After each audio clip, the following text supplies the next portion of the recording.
Welcome, wandering souls and lost sailors, to the Ship of the Dead podcast. Welcome, mateys, to the Ship of the Dead podcast. My guest today is OSR luminary Ben Milton, who is the creator of the Knave RPG, the Maze Rats RPG, adventures like Summer's End and The Waking of Willoughby Hall, and who might best be known for his YouTube channel, Questing Beast. Ben, welcome aboard, matey. Thank you, Lou. Glad to be here. Well, we have so much to talk about. I'm so happy to have you on the show. But I want to start at the beginning. And I don't mean your beginning in RPGs. I mean the first video I ever saw that you made, making D&D monster tokens out of magic cards. Oh my gosh, yeah. That was a while back. This video is still in your top 10 videos, like view counts of all time. I have to ask, have you gotten any Magic the Gathering fan hate mail for this video? Only when I first released it. And that seemed to be a great way to milk views, actually. It was funny because I got a huge bulk box of magic cards. And you can get these on eBay. It was like 4,000 cards for like $20 or something like that. And I'm like, I'll just turn these into tokens. And he had a big punch holes in them. And people lost their minds. These were, again, like worth less than a penny each. Yeah, they're craft cards. Yeah. Like they're worth less than paper that they're printed on. But the reaction was so funny because people were like, oh, you're driving up the cost of magic cards, punching holes in these less than 1 penny cards. I'm like, nah, I don't think useless. I am. I think it's fine. So for those who haven't seen it, this is a really cool video. I have all the supplies here because before I got in the OSR, I was using this method for my D&D 5e tokens. You take magic cards and you recommend using the 1.5 inch punch because you get more of the art. But you can get the 1 inch too if you're playing on a 1 inch grid, and you punch out like old common art or whatever, expensive rares. Who cares? Like, or you can print out your own pictures, whatever. Yeah, sure. And then you glue that art onto like wood, pogs essentially. And man, like what a great way to get. I mean, I remember I watched that video and I went and bought singles from like, a super fancy singles website, and I got all the things I needed to run like a Lost Tomb of Tomoe-chan. Is that how I'm saying it right? Yeah. I don't know. Anyway, I'm glad to see that you haven't gotten too many death threats from that. But you did answer my question, I think. So you don't play Magic. That was never an inspiration for you? Not really. My brother is really into Magic, so I play it occasionally with him. I have gotten into a whole bunch of other card games recently.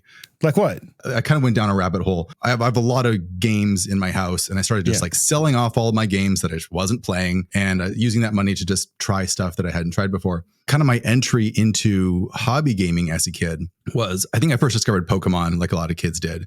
And then I got Scry magazine. I don't know if you've ever seen that. Oh, I had Scry. I played Magic back in the day, and I played like Star Wars, a lot of old school CCGs. Yeah. And I didn't have like a lot of money to buy all these CCGs, but I would just read Scry and like look at all of these crazy CCGs from like the late 90s era and just kind of drool over them and kind of imagine what it would be like to play them. And so I'm like, I'm just going to buy a bunch of these games. And so I started collecting a whole bunch of old 90s CCGs, mostly just for the art. But like all the ones that you like dreamed about as a kid, you were like, I'm going to buy them now that I'm an adult. Yeah. Like and I thought they'd be really cheap, but after COVID, the prices of old CCGs just went through the roof, but you can still get some of them fairly cheap. Well, like what are some of your highlights in your collection now? Oh man. So let's see. Something I found really good deals on. Like I went to my local comic book store and went to the back, and they had just giant boxes of dead CCGs that clearly had been sitting there for 15 years. No one had ever bought them. And I would just get a whole box to bring it to the front and be like, I'm buying all of these. and they would just give me like bargain basement prices for them. And I'm like, yes. I got a giant box of Shadowrun, which is one of those old ones. It only had like base set and 1 expansion, but the art is really cool. And I kind of sorted all the cards and realized I had almost a complete set of all of Shadowrun just from this box. And then I collected a few more, and now I have a complete set of it. And then I started doing that for a few other ones. It's kind of like a cyberpunk D&D setting, right? Yeah, it's like fantasy plus cyberpunk. Yeah, sure. And this had like 6 editions or something. I've never actually played it, but everyone likes the setting. I like the setting. It's cool looking. Yeah. And it has that great kind of 90s grungy art in the CCG particularly. So I like that one. The 2 other main ones I'm collecting are Dark Age and Guardians. Oh, cool. I don't know these. Yeah. So these are even more obscure. So like Dark Age only had 1 set. Guardians had just a couple. And what they're famous for is the gameplay is, but the art is the best art in like any CCG. The art is just incredible. I mean, one of the cool things too about 90s CCGs is like we're seeing this now moving into AI territory, but you know that back then no one was even using a computer. Like they weren't really drawing in Photoshop yet. Yeah. So it's like if you go pre 98, you know, it's like very unlikely that a professional artist is like finishing paintings and, you know, so that's kind of cool to go get those old relics. I love that. Yeah. That's what I'm kind of into is just like collecting a lot of that old art in particular. Yeah. Well, there's like been a little bit of a resurgence in that. One of the big examples is Sorcery, which is a CCG that came out a couple years ago. And their whole hallmark is we only do hand painted art. There is no digital art anywhere. And so it gives a very unique look to everything. And isn't their first set like all Arthurian themed? That's their first expansion that just came out. Expansion, it's all Arthurian, which is very cool. Yeah, I'm actually working on a like little blog YouTube video about using CCGs to generate OSR adventures. And it's been a lot of fun because like I'm the same way. Like I don't really like competitive games anymore, but the art in those games is so inspiring. You can just like make an encounter deck, you know? Yeah. Yep. So very cool. Especially with like my whole Shadowrun collection now. If I ever played Shadowrun in the future, I now have like portraits of like 150 different characters that I can just throw out there. Literally just yesterday took them to the post office, but I sold my Lord of the Rings LCG card collection. Oh, like the solo Fantasy game? Flight. It's cooperative or solo. Yeah. Okay. But the art is so good in that game that I literally would go on the internet and make like pogs like you have, but for my VTTs. And I just went through every card in the game and I have like a database of like amazing Lord of the Rings art. So it's perfect for, you know, fantasy RPGs. Yeah. The art is really good in that. I got a little bit into Fantasy Flights. Mostly what they do is co-op games now. All their LCGs are like co-op. And I tried a bunch of them and I can't do co-op card games. It just doesn't work for me. I mostly do competitive stuff with my kids. So we'll do like little dual games. Well, earlier this year, we had the pleasure of meeting in person at GaryCon, which I wanted to talk about a little bit. Next year, I'm hosting a panel called The State of the OSR, but I think you probably can't attend next year, at least last that we talk. And I thought maybe we could like touch on what you think the state of the OSR is. Like, how are we doing as a community? It's weird because like I don't know how tapped in I am, which is a weird thing to say because you're so tapped in. Come on. I review a lot of books, but I'm not like tapped into any of the like communities or whatever. Sure. I've like become more and more offline as time has gone by. Sure. I just really mean more of as like as an output, like the output the community is making. What do you think? Are you like impressed with the direction that we're heading? Are there trends that you're impressed by or trends that you don't like? No, I think it's heading in a really good direction. Mostly what I've been trying to focus on recently is adventure reviews. So I'm trying to find really good adventures, and it's becoming easier and easier to do that. I think a lot of the design principles and layout principles and all of that stuff is becoming much more just normalized. People kind of understand what it looks like, and it's becoming just the standard for how people publish adventures. And like Old School Essentials was probably a big innovator on that front because their books are so popular. Everyone has read them. And that's become something like that has become kind of the standard. But just seeing so many adventures, especially the recent ones from the Merry Mushman that they've been putting out. So good. And they're not like these crazy out of the box adventures. They're just incredibly solid. They have all of the elements you need for a good adventure. They're all laid out really well. There's variety in terms of different encounters. Everything is kind of connected together if you investigate. It's great. And that sort of thing used to be really rare. And now I'm seeing them like a lot more regularly. Well, and Merry Mushman, they do such a good job of taking like a team of creatives and combining them into like a very, you know, like the layout alone lets you get that information into your head in such a better way than if it was just like, you know, a text file or laid out too crazily. Yeah. I had the both of those writers and Eric on the show when they released those two new ones, the one that you just reviewed, Nightmare Over Ragged Hollow, Joseph R. Lewis. Like it's just so well written. And I mean, I agree. I think we're headed in a great direction. Are there any other like recent publications that you're like super into, super impressed by? Mostly just like the adventures. I just reviewed Reach of the Roach God, which was fantastic. I have a couple other adventures here that look really good. I haven't read all the way through them yet. Valley of Flowers got one like an Ennie, I think, and that's been looking really good. But just I have this big stack of adventures that I'm really excited to dive into because just the quality's been getting higher and higher over time. The Reach of the Roach God, I'm looking at a copy right here. It's honestly made me mad because you open it up and you're like, oh my God, this is like a book. Like it feels like a storybook with illustrations on every page. It's like, I don't know. We're in this really cool era, I think. We really are moving into the Renaissance. We're like, man, we're doing a good thing, you know? Yeah. And you're seeing like these teams develop. Like, unfortunately, 1,000 Islands broke up, but like but the writing and the art just match each other so well. And they're both such high quality. You don't see that very often. Yes, like, I agree. Both the two of them were at the top of their game for sure. I'm excited to see what they do separately, but it is a little sad for the future of Thousand Islands. Sure. Yeah.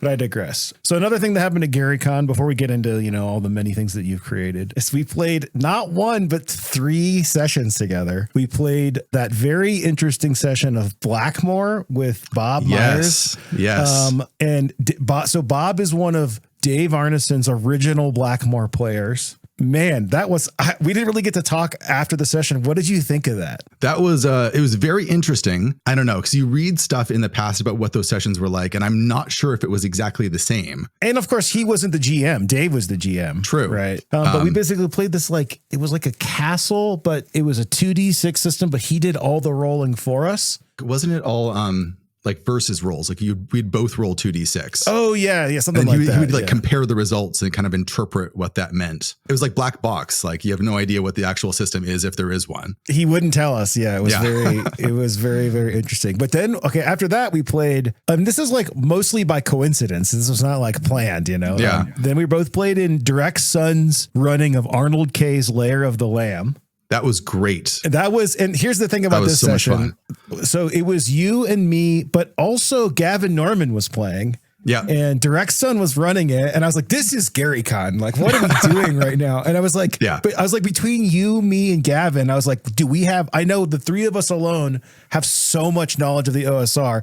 Every trap, we were like, no, we're gonna try this. Right. What do you think of that session? That was, I think, my favorite session. I was later in one with Gavin Norman, was playtesting one of his adventures, and that was really good too. No, I played in that one too. Oh, you were in that one. That's right. Yeah. That's right. Those were both fantastic. Lair of the Lamb's one that I had read before, I'd skimmed through before, and it's one that I always wanted to play.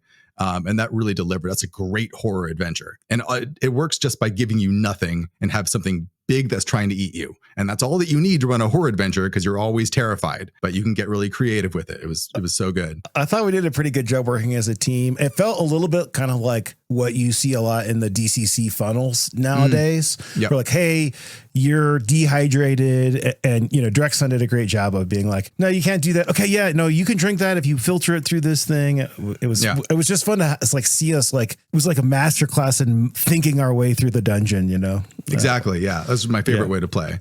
Well, and that leads into the thing that later we did with Gavin Norman. He was playtesting a puzzle dungeon for Dolmenwood. And we also got Jacob from Swordfish Islands to come. And that was really cool because we got to see like some, you know, behind the scenes, something that was in development.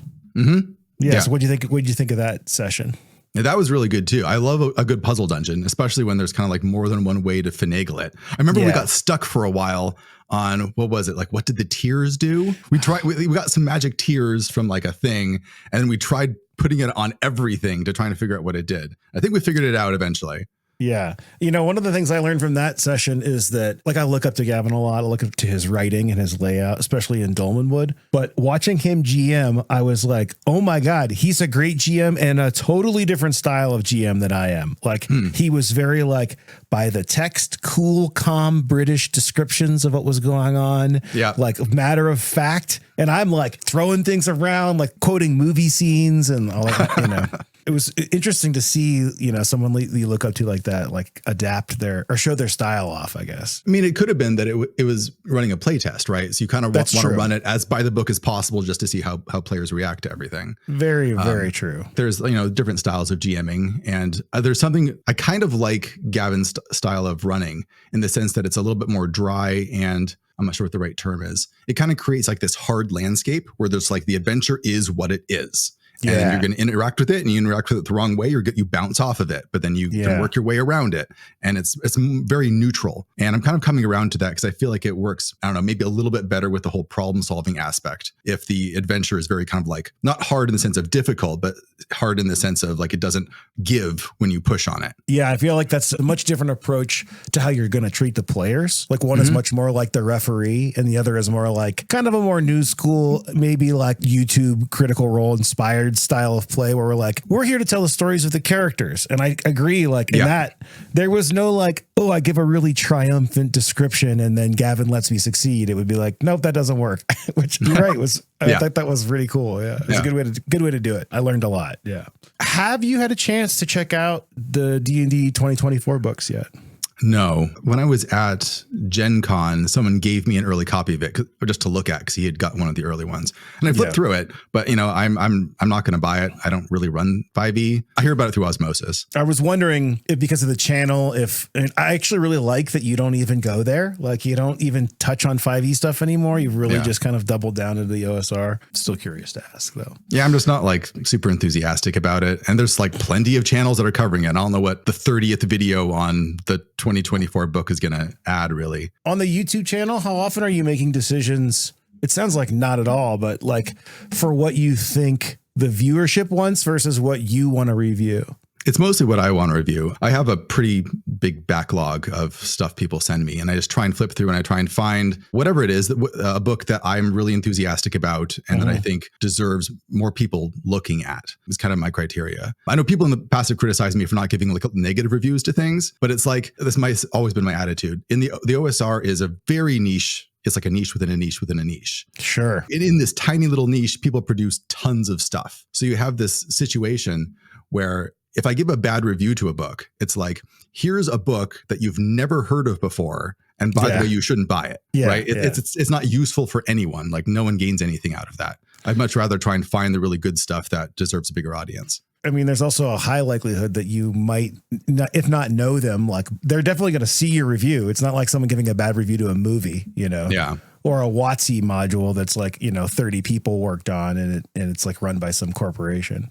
Sure. I mean, like with like a big WotC adventure, they only publish one of those every, I don't know what the release schedule is, every 6 months or something. A couple a year. Yeah. There's only a few a year. So it makes sense to review, if you're into 5e, to review all of those. And if they're bad, give a negative review. Because it's like, this is the adventure for the next 6 months. Should I buy it or not? But in a very indie scene like the OSR, it doesn't make as much sense. It seems like your approach is maybe a little bit more like, if it made it on the channel, it's probably at least worth checking out. Maybe it's not for everybody, right? So I guess that answers one of my questions for you. Like, you don't review things that you just don't think are worth people's time, right? Like if it's generally not inside Ben's mind, like what kind of criteria qualifies as it being worth your time? Like what things are you looking for? I know this is like a whole thing, but Yeah, it's hard to put your finger on exactly. Like with adventures, it's a little bit more, I mean, I'm looking for stuff that has a lot of variety in terms of different things that you can do, that emphasizes problem solving, that is visually interesting. I don't necessarily, doesn't necessarily have to have amazing art, but stuff that grabs your attention and pulls you in and kind of like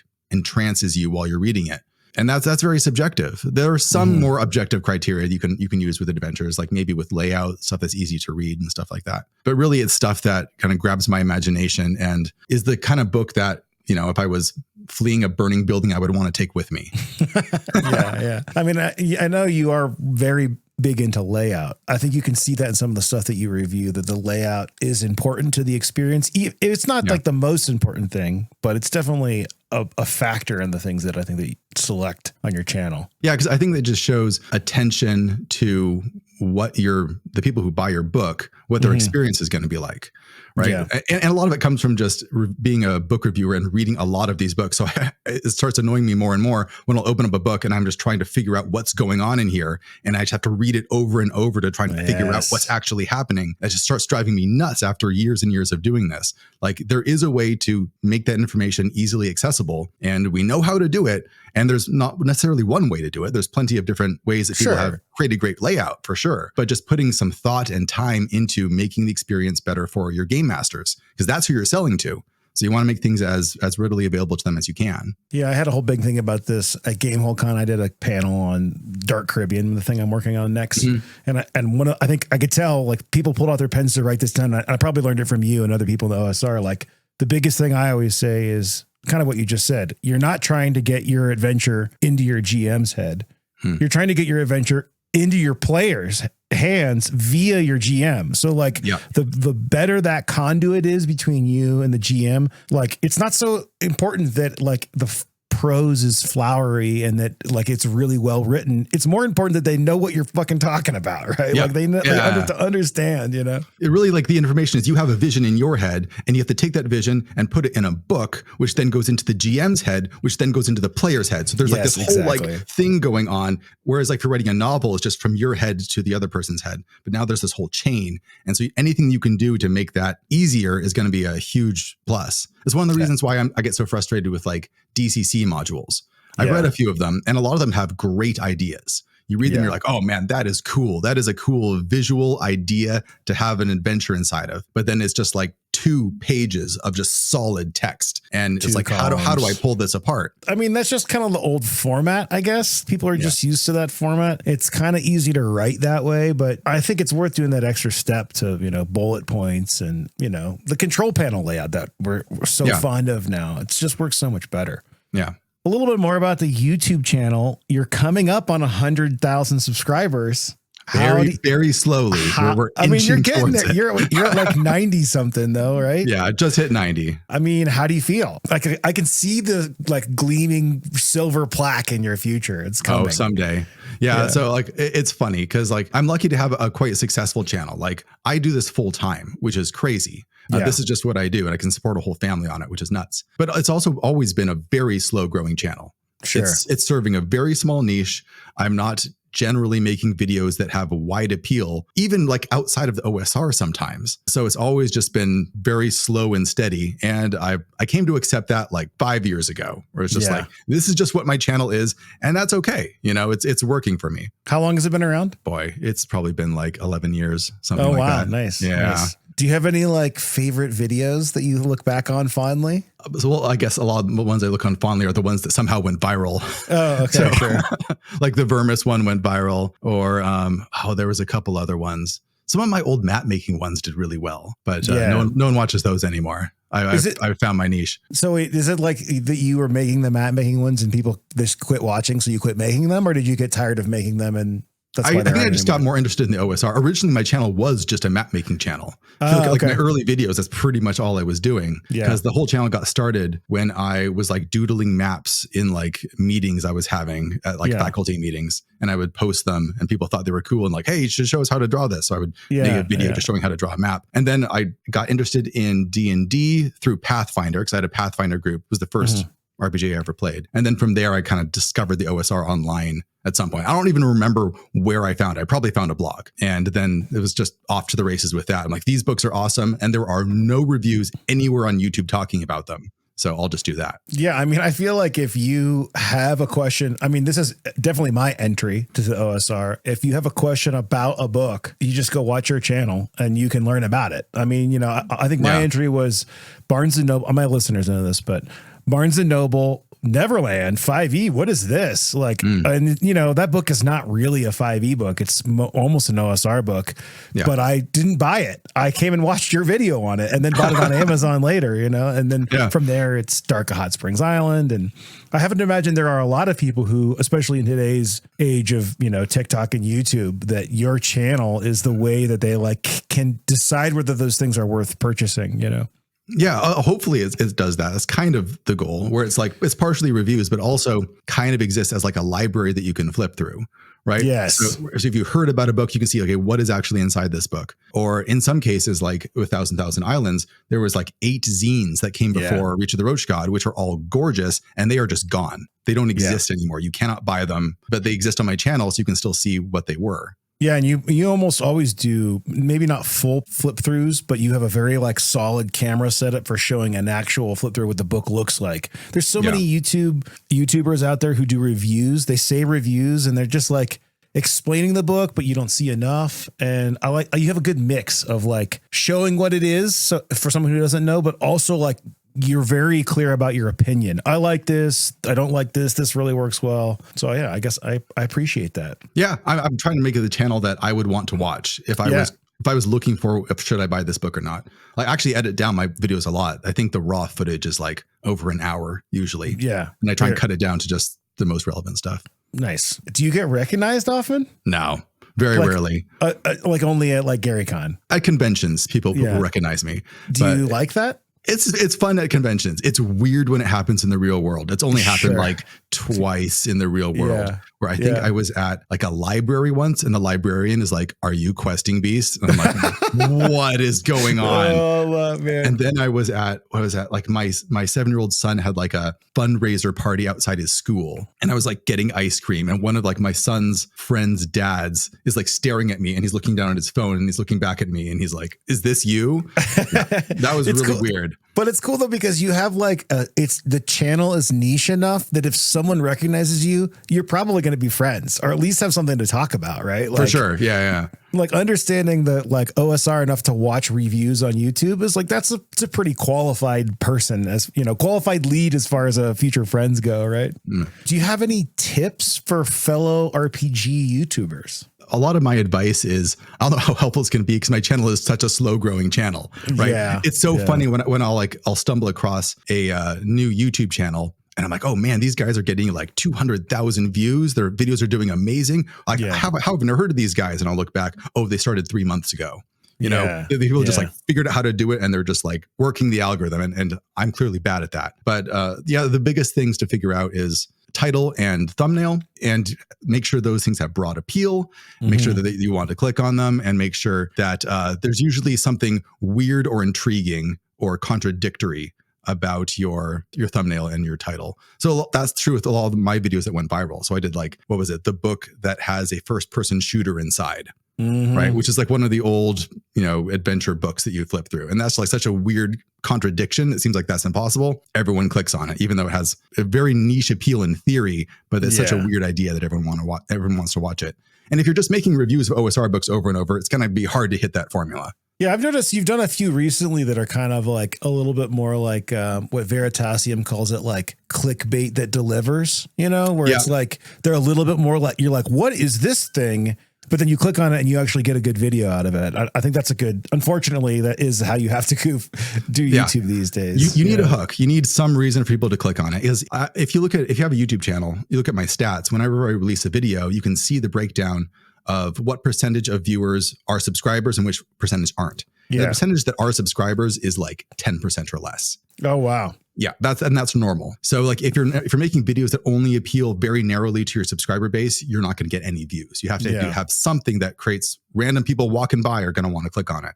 Sure. Do you have like a planned ratio for review videos to like your other kinds of videos that are like topical or live streams or like instructional videos? So I did a bunch of like talking head videos recently, mostly during when I was kind of promoting Knave and stuff like that. And the main problem is that like my backlog of books to review just got larger and larger and larger. And I'm like, oh no. So I'm trying to like catch up on some of those and get more reviews out right now. But I have ideas for more like talking head stuff later. How many books are in the backlog right now? Like 20 maybe. Okay, I've been narrowing it down somewhat. But it's not like 200. There's been times when it was like entire shelves. Oh my God. And a lot of that is just like stuff that I have to sell because people just send me stuff and I always feel bad about it. But sometimes I'll just read stuff and be like, this is not for my channel. Yeah, sure. Like, I'm sorry, it's just not for my channel. So I have to, I either give it away in giveaways or I, find someone who wants it. Yeah, that makes sense.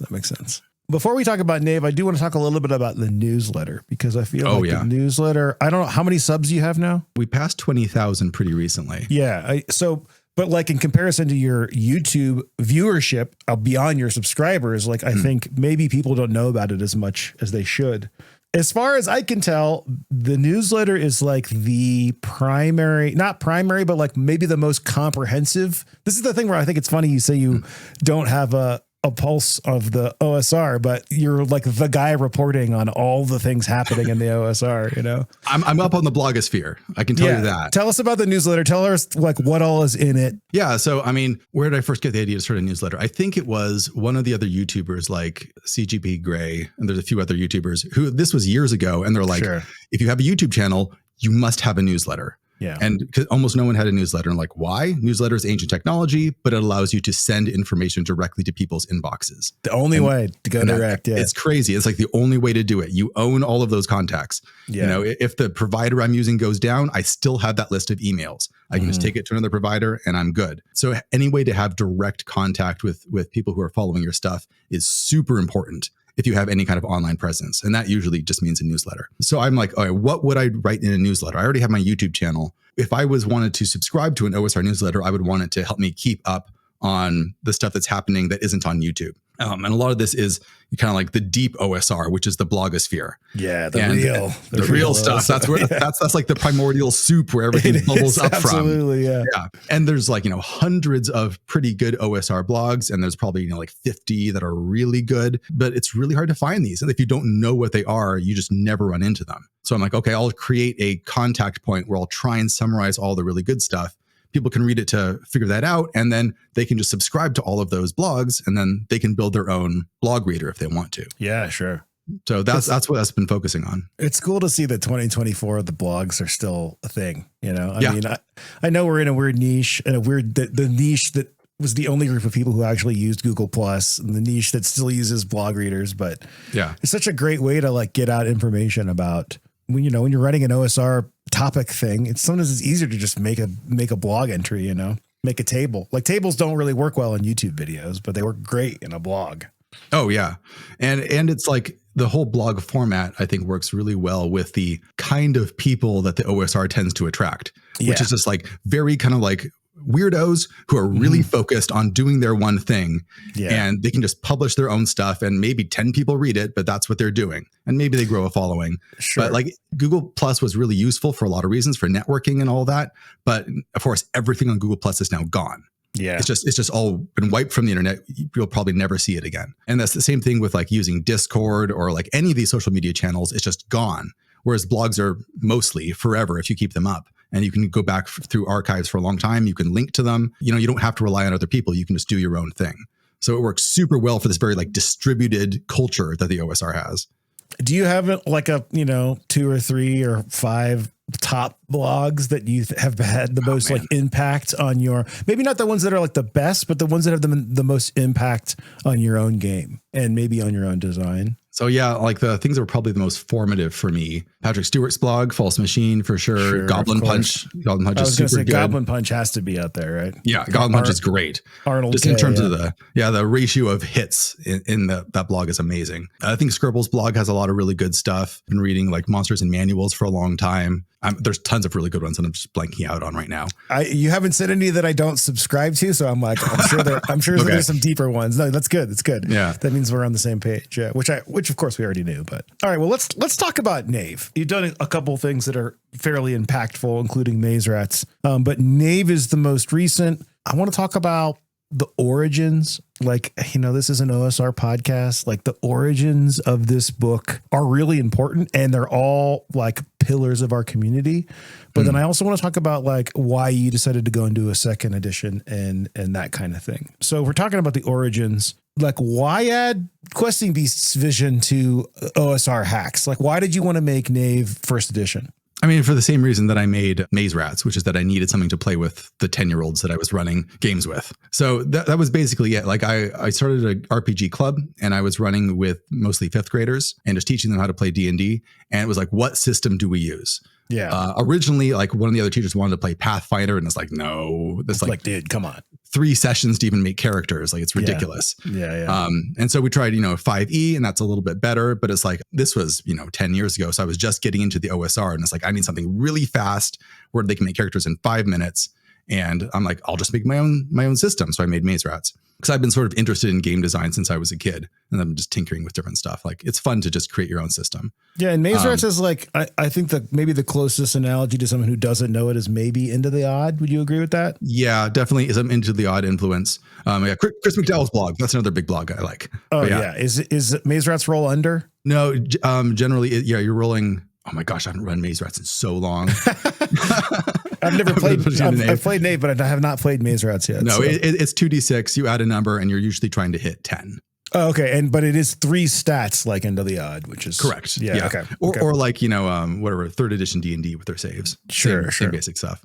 So I made Maze Rats mostly for my own entertainment and to run it for the kids. And I just started thinking when I was writing Maze Rats, I was thinking more and more, if I was a kid just learning how to play D&D, what would I need in here? So I would create like a short kind of summary of OSR principles, but then a lot of Maze Rats is just random tables. Because if I was a kid making up stuff, I would want ideas, and I want most of the book to just be ideas. So that's what Maze Rats became. Oh, there we go. Yeah, so that's the one with the actual cover. Because I put out Maze Rats for free. I didn't really think almost anyone would be interested in it. I just put it on Drive to RPG for like pay what you want. Yeah. And it didn't really have an official print version until like last year. And then so that went on for a while. And then again, I was still really into the OSR, and Maze Rats was a lot of fun, but like I have all of these OSR adventures I want to run. And Maze Rats isn't really compatible with normal OSR stuff because the system is just fairly different. So I'm like, what if I found a way to just boil down the OSR system in a way that's compatible with OSR adventures? But again, it was like Maze Rats, and it was very compact. I could just hand it out to kids and they could play it. And then that just eventually evolved into Knave. I have got Knave 1E here, which I had. I really like the print of this one. Oh, yeah. From LFOSR, just really, really high quality paper, But yeah, this thing is like under 20 pages. Yeah, under 16 pages. I think like this is like 7 pages in the original PDF, but yeah. Yeah, and it's very much like the skeleton of an RPG system, but a great skeleton for someone new to RPGs. I mean, like, I can't stress enough, like, if you were going to run D&D for your workplace or for like your wife and her friends who like don't care about role play. Like my wife, bless her heart, has tried many times to get into, like, I dragged her to a meetup to learn 5e with me, and like, it's just not for her. Right. But once I got her into like playing the OSR, like all of a sudden she doesn't have to look down at anything anymore. And I think that this system is perfect for that kind of experience. But like, walk us through why 2E, because I think like this is 1E, right? Pretty small. And then this is like a real book, hardcover book. Why were you like, this needs a second edition? And what things did you change mechanically going in? Like, what did you learn from the Switch? I mean, mechanically, it's fairly similar. I think there's some very small math tweaks that I made. But like the main reason I want to make another edition is people kept asking me for more stuff. Because the original Knave is very bare bones. Like, there's no rules for dungeon crawling or overworld travel, a lot of standard stuff that you do in a game. And there's just like nothing in there for that. So I wanted to make it a little bit more fleshed out where you could run a full-on D&D campaign with just the book if you wanted to. It's still fairly light. Like, the book is 80 pages, but most of it is random tables. So the rules are still not very heavy, but it's more complete now, and it covers most of the use cases that you would need to run an OSR game. And then like I was thinking back at Maze Rats, and I really like writing random tables. I'm like, okay, what if I just like went whole hog on the random tables and made Knave both a fairly light system that was easy for people to pick up, but also was like a complete world building toolkit of random tables, so that whether or not you like the system or not, because the OSR is not for everybody, the book would still be really useful for if you're running 5e, because you could just use the random tables. It absolutely it had that dual use. Well, I mean, and even some of the subsystems, especially the like kind of encounter wilderness subsystem, or the what do you call that one? Warfare, yeah. Warfare, like a lot of those could be like, hey, you know what? I don't really want a crunchy system, which if I buy a war supplement for 5e, it's going to be crunchy. Like, this is like a 1-page thing on how to get those into your game. Can we talk a little bit about like the world building? Like, in your mind, is there a like secret setting for Knave? Nope. Or is it literally just like, as not vanilla, but like, traditional, medieval fantasy as you can get? It's fairly traditional. It kind of covers everything. If I ever write more, I have kind of like some other adventure ideas that are percolating. Those will probably be more in kind of like my idea of what the D&D world is like. But for Knave especially, I want it to be as broadly useful as possible. Yeah. And that really was the focus. Try and taking all of the tropes of D&D and kind of boiling them down into these component pieces that you could mix and match. Yeah, I really like you had this section in the end called designer notes. Like, I was looking for kind of like an appendix N, And I was like, is that missing? And then I read the designer section where it's much, you go a full step further than an appendix in, where you're like, I pulled this system from this game, or I was inspired from this from that game. And I thought that was really cool. Can we talk about some of the like biggest inspirations? I know you've got Black Hack and DCC and White Hack on there. What were some of the biggest inspirations? Most of the mechanics in Knave are not like super original to me. Like, I'm very influenced by just reading all these blogs and all these great designers, and I wanted to make sure that I credited them.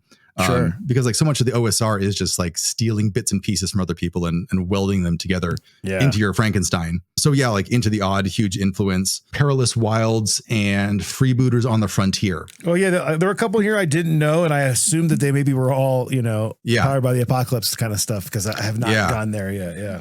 Freebooters on the Frontier is really fascinating. I found that a long time ago. That was influence on Maze Rats as well, where it's just like very OSR themed, even though it's Dungeon World, and it has lots of random tables, lots of generators, and it just has like, you're just thrown into this open world. You make stuff as you go, and very deadly. So that was a big influence on me. And it had a similar format to like Maze Rats, and that it was like in a pamphlet, but it was hyper dense with stuff that was useful. So that was definitely a big impact. Another thing I like about Knave is that it's classless, which is, I have thought a lot about, playing or making a system where it's like the things you learn along the way make you who you are, or in your case, really more the things that you have with you. And I wanted to share a little story, because the last time I played Knave, we were at Gen Con. I was playing with the Archon Games guys. They make this really cool, almost like cult themed board games where you're like summoning, you're trying to curry favor with the Dark One before Armageddon. They always run a Gen Con game every year. So I roll up this guy, and I decided that he was going to be like a weird little forest nomad. And I'm asking the GM like, hey, can I have glowing mushrooms instead of candles? And he's like, yeah, sure. And then I'm like, well, I've got 50 gold pieces. Can I just fill all my inventory slots with mushrooms? And he's like, yeah, sure. And I'm like, okay, I like this game. So then all of a sudden, like I have no abilities. I have one light spell, which of course is going to come from my glowing mushrooms, right? Yeah. So I fill my slots, and I'm having a blast, because like all of a sudden I'm like, all the normal like, oh, you have this class and that's kind of like who you are, has been removed, because I am my inventory, right? Yeah. But I have another event going on. We have like some mega game going on that I had to go like, close out or whatever. So I give my character to Andrew from Fates of the Norn, and I'm showing him the character, and he had just sat down, and he's like, what is this? And I was like, oh, it's my mushroom wizard. He's like, well, what does he do? I was like, nothing. He just has 20 slots of mushrooms. I just wanted to say, like, I really enjoyed that. It was a very refreshing way to play an RPG, I thought. So yeah.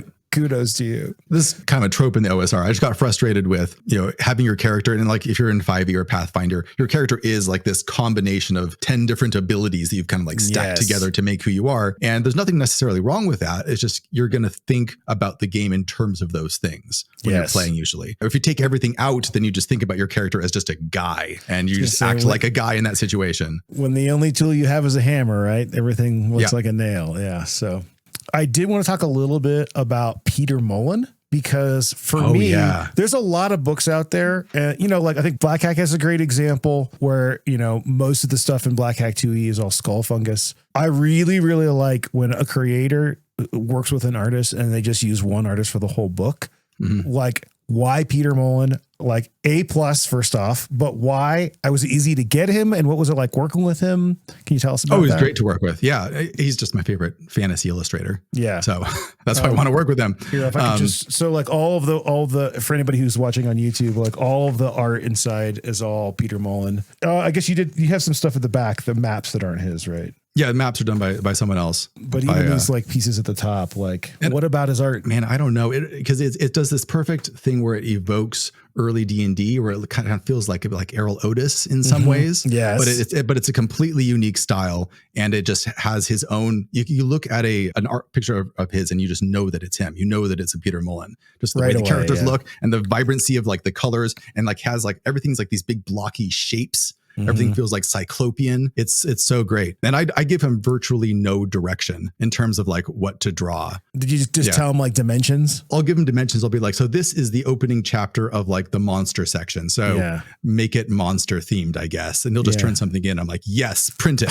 And I just did that for like all of the major pictures in the book, really. Was he quick? He is pretty quick. Yeah. It really depends because he's not a full-time illustrator. I think he's still a full-time teacher. Oh, okay. Interesting. So it's going to depend on his schedule. But like, when I asked him to just give me a whole bunch of black and white pictures, he got those done pretty quick. Yeah, I felt like it was the perfect choice, to be honest. It did for me with Knave what Gabriel's work in Hot Springs Island did, where you're like, okay, yeah, this book isn't the same without the art, like it would still work functionally, but like the two gelled to make it like something in my mind. It's like a tangible property in my mind now. It's like I know there's no setting, but like when I think of Knave, I kind of think of this more whimsical than say Dark Souls, like a little bit more, Yeah. And I think the random spell generation in Knave, I think kind of brings back a little bit of a kind of dying earth in terms of just like these weird spell names and stuff like that. So I guess I'm evoking a little bit of that. Yeah, absolutely. Yeah. My friend Shane has a few questions I knew he'd want to ask you because he's a big Knave fan. He wants to know how you handle level and stat damage in Knave with classic monsters.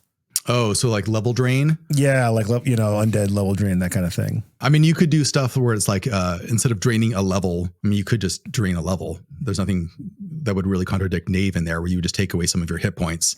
Yeah. And, take away like one of 3 different stats would be equivalent to a level drain. You could just do that if you wanted to. Like kind of undo a level up. Yeah. I mean, that's mostly how it works in old D&D. You could just start removing just stats instead of taking away hit points. You could do stuff where the level drain maybe freezes slots, where it's like you actually becoming physically weaker because you can't use those slots anymore because now you're just old and frail and decrepit because of the vampire's touch.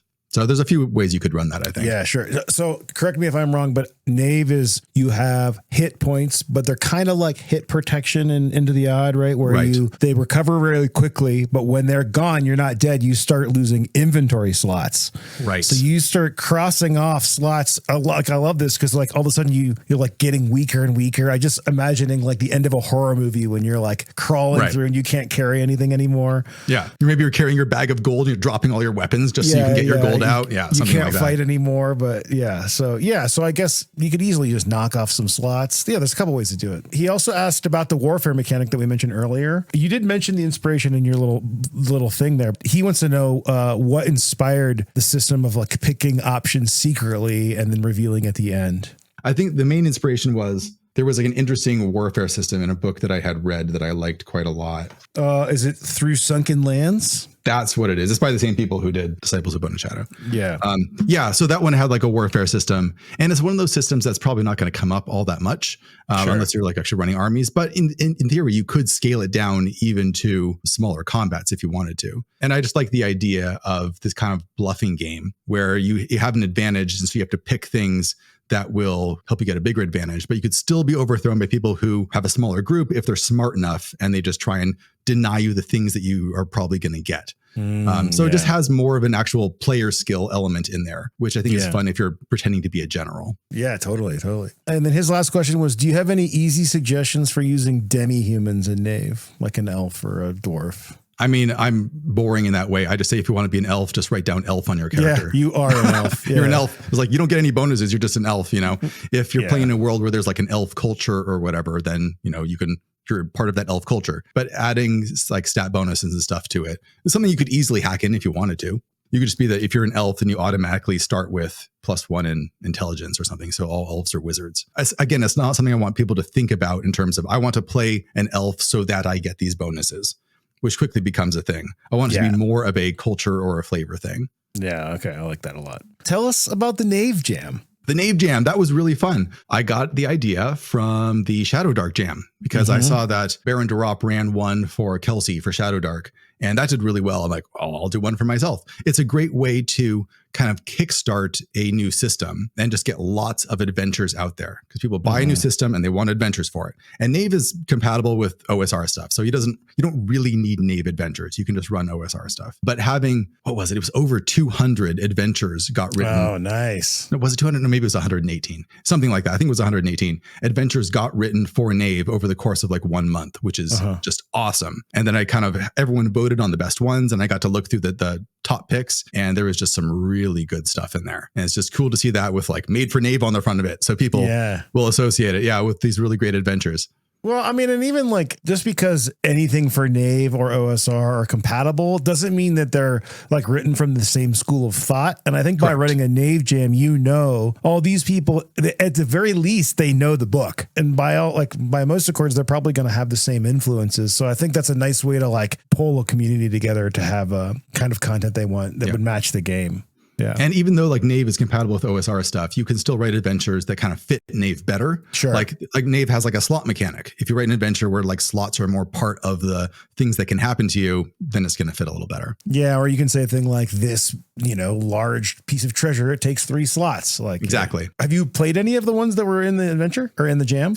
I've not had a chance to actually play them yet. They came out pretty recently. I just kind of got together a new D&D group here in Wichita. So we're going to start playing through, probably do a lot of one-shots, trying out lots of different adventures. So maybe we'll get a chance to play one of those. Yeah, that'd be cool. Like, are all the adventures public? Was it like a itch.io kind of thing? Yeah, they were all on itch. If you go to itch and search for like Knave Adventure Jam, you'll find the jam and you'll see all of the adventures. They're all like ranked by like people voting on how good they are. So if you look at like the top 20, you'll see lots of really great stuff. Yeah, very cool. Very cool. Well, with the adventures in mind, I wanted to do a little bit of an adventure deep dive. I really like to ask people kind of what their process is when they're writing adventures. Like, let's take Waking of Willoughby Hall, for example. Like, what's the genesis of the idea? Are you like, I have a mechanic I know that I want to, implement, or I have a cool map, or I just like, where do you start? And like, what's your normal design process when you're laying out an adventure? So, I mean, Willoughby Hall started with it was Zine Quest a while back. And I knew I wanted to write one because it's just like, I want to write a solid zine adventure. I'm not sure where the very origin of the idea came from. I decided to do an above ground adventure, like in a castle. And then I decided to have a giant. I think that's where it started, because I wanted something where you're exploring this castle, but you're being pursued by something that you almost can't kill. Yeah. That's just really dangerous. Is going to keep you moving. And that's going to be kind of the way the adventure works, where you're just being pushed forward at all times by something really dangerous. So you're trying to escape this castle, get treasure, and not die. Yeah. And then once I had that idea, then I just kept like slowly iterating on it, like adding more things to it. Okay, so you're being chased by a giant. What else is in this castle? All right, undead. Is it just normal undead, or is it just like skeletons that are servants? And then like, why are they skeletal servants? Who are they serving? Oh, there's a death knight, but he's not awake yet. He can wake up if you do the wrong things. So adding more and more, I forget the term was, Patrick Stewart called it held kinetic tension. In adventures, where you set up situations where there's like high amounts of kinetic energy, so to speak, that's just like dominoes ready to fall over, and it's all there waiting for you to mess things up, and then things start spiraling out of control. And I really love that format for an adventure, where you just set up things that the players can mess with that will cause them more problems to deal with. So I just kept adding more of those sorts of things and slowly tying them together. Like, you got the giant, and the giant has a giant bell, and whenever he hits the mansion, then the mansion wakes up a little bit more. So the longer you spend there, the worse things get, and then you can start tying other things onto that. So things will trigger, rooms will get worse or catch on fire, or the Death Knight will wake up if you wait for too long. And then I'm like, okay, so I have all these different antagonists and things going on. I start adding weird tools in there for players to deal with it in different ways. So I start adding magic items, and some of the magic items are in there because I think they will help you deal with some of these threats, but some of them are just kind of wild cards that players will come up with their own ways of doing stuff. And then just, iterating. So just going over it multiple times and slowly adding more stuff and connecting more things together until you have like this big tangled ball of things that are connected that can be pulled in different directions. Sure. How long was the writing process? I think it took a while. I think I wrote over the course of like a year. Oh, okay. Which is really a long time to write a fairly short adventure. But that's kind of typical for me. I'm a slow writer. I tend to just think about things a lot and slowly iterate on them and test them out. So like, in your own mind, do you consider yourself like, are you a YouTuber first, or do you just want to be making content and adventures all the time, but YouTube is like where you've fallen? I guess I'm probably mostly a YouTuber. Yeah. I need to carve out more time to do adventure writing because I love writing adventures. And I love the process of, like I said, creating this like tangled ball of stuff and then watching players mess with it and seeing it spiral out of control. That's just a really fun process, setting all of that up. But I usually spend most of my time making videos, preparing for reviews, managing my social media and stuff like that. Yeah, sure. I mean, you got to do what you got to do, right? Yeah. One thing I really like about Waking of Willoughby Hall is that the playtester credits is 6 Miltons. Right. And the one that's not in Milton is my sister. I was gonna ask, is that your wife or your sister? So I'm assuming you just play this with your kids a bunch. I play with my kids. I play with my brother. I have a lot of brothers and sisters. Oh, okay, nice. So anytime we get family get-togethers, we're just like, we're playing this, and then we play a lot of D&D and board games in general. Can you tell me what that's like? I have my brother, but I don't have more than that. Do you guys have a blast? Is it like... Oh, it's really fun. Yeah. We've been like a gaming family for a long time. Yeah. We always played like board games and stuff like that. I'm the oldest boy, so I started getting into hobby games probably the earliest. Sure. But now virtually all of my siblings play hobby games to one degree or another. Very cool. Well, Waking of Willoughby Hall, which I have a copy of right here. You can grab this, I'm assuming, on your website. I know you can get it on Drive-Thru. Yeah. You can get it on Drive-Thru. You can get it on Itch. All of the physical copies of my books are on Swordfish Islands. Oh, of course. Yeah. I was actually thinking about mentioning them and Jacob when you were talking about that tangled ball, because that's very the black powder keg analogy that they make in Swordfish in Dark of Hot Springs Island. Yeah. Yes. That's the right analogy. Yeah, absolutely. Absolutely. We kind of touched on this a bit earlier, but I wanted to know, over the years, you've reviewed hundreds of RPG products. Do you have any standout favorites? Probably my favorite is Veins of the Earth. I managed to get a copy fairly recently. Veins of the Earth, Patrick Stewart again. Veins of the Earth and what was it? Fire on the Velvet Horizon. Oh, I don't have that. That's Patrick and Scrap's other monster manual, and it's amazing. Patrick Stewart and Scrap Princess, yes. So those are really cool. Yeah. So for those who aren't familiar, Veins of the Earth it's kind of like almost like a guide to running deep delving like cave exploration adventures. But I'd say this is kind of obvious if you're familiar with Patrick Stewart's work, but the thing that makes it stand out is the quality of the writing. I think you read some of those monsters and you're like, whoa, this thing is like, I don't know. Just the few that I've stick out in my mind are like the prose is very evocative. Any like adventures that particularly stand out? Some of the adventures that I've run the most are Winter's Daughter. I've run Winter's Daughter a bunch of times, and that is just a awesome, really solid adventure, especially if you're getting into the OSR. It's not like hard to run. It's pretty straightforward, but it has just enough different types of tricks and traps, little puzzles to solve, little things to find, really evocative characters. Yes. And it nails like this sense of wonder where like there's these moments where something will just happen and you're just like, whoa, that was just a great moment. Yeah. And it's just built into the adventure. So I recommend that to everybody. Winter's Daughter. That's Gavin Norman, Old School Essentials. It's kind of like his like intro adventure. And it's a good segue into Dolmenwood if you were trying to go there. Absolutely. Yeah. I've run a couple of the different Dolmenwood individual adventures that were published in like Wormskin. Wormskin. Yeah, sure. So I'm really looking forward to the whole box set when that comes out. Yeah. Exalted Funeral just found a bunch of those old ones on a shelf and I got all but 2 issues. If you've got Wormskin 1, hit me up. Yeah. Because I got like 2 through 7, I think, or something like that. Yeah. Hold fast, wretched sailor. We brace for the broadside barrage.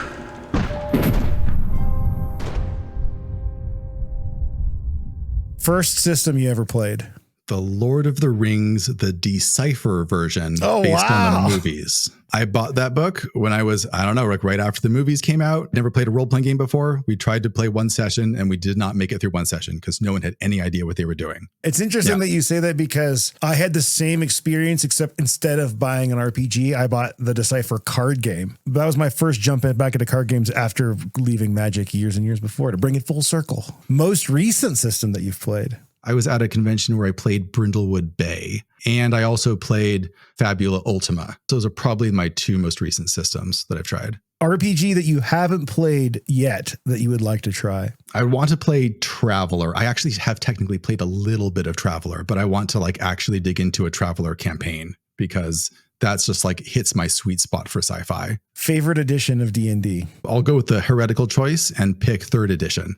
Not because it's my favorite mechanically, but just that was the edition that was out when I discovered hobby games. And it's just I love the covers. The covers are gorgeous. I just think that the whole vibe and the art style is what pulled me in and got me thinking about D&D as a cool thing. Yeah. I'm surprised that you didn't say BX because you're questing these. I like BX better as a system. Yeah. Like I'll play BX way more than I'll play 3rd edition. But sure. 3rd edition just like activates my nostalgia. Yeah, I'm with you.